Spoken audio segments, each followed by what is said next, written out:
In this video, I'm going to try editing a frame from the Ramayana movie trailer. Now, this isn't about fixing things or making it look better or anything like that. I'm no one to fix the professional movie trailer. Instead, I'm just going to edit it with a different lighting and show you guys how it would look. By the way, if you guys want beginner level tutorials about how to edit in in Ibispaint X, then check the link in description for tutorials like highlights, rim lights, shadows and other stuff like that. With that being said, let's load Ibispaint X. So here we are in Ibispaint X, and first of all, let's examine our image. If you look here, we can see that the lighting is coming from the top. And how do we know that? Simply by looking at the highlights and shadows on our subject.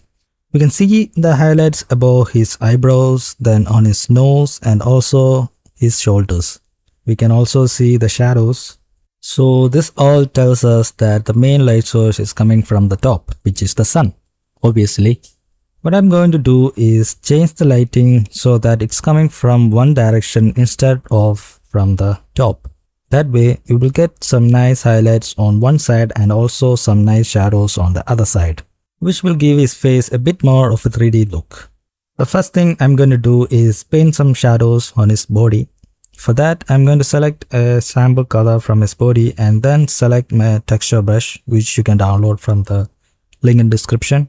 I'm painting the shadows on this side because I'm going to make our main light source coming from the top left.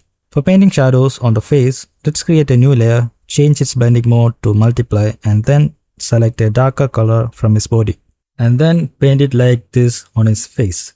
We'll only be painting on the right side of his face. By the way, if you want a tutorial on how to paint light and shadows on the face, check out this video, link in description. After painting the shadows, let's smudge them using the smudge brush. We don't have to smudge every edge because some areas need to remain a bit sharper.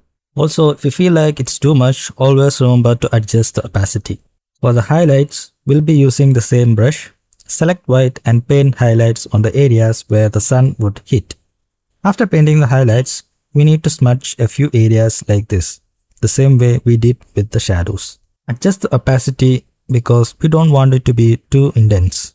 Let's add a bit more detailed highlights like this. Next, I'm going to add a bit more color to his crown. I have already cut out his crown using a new method that I found.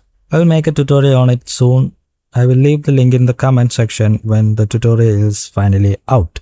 If you want to learn which method I'm using to adjust the color here for his crown, check out this video. I've explained how to fix skin color and other stuff using this tool. Check the link in description for the video. I was thinking of giving the right side of his crown a nice glow.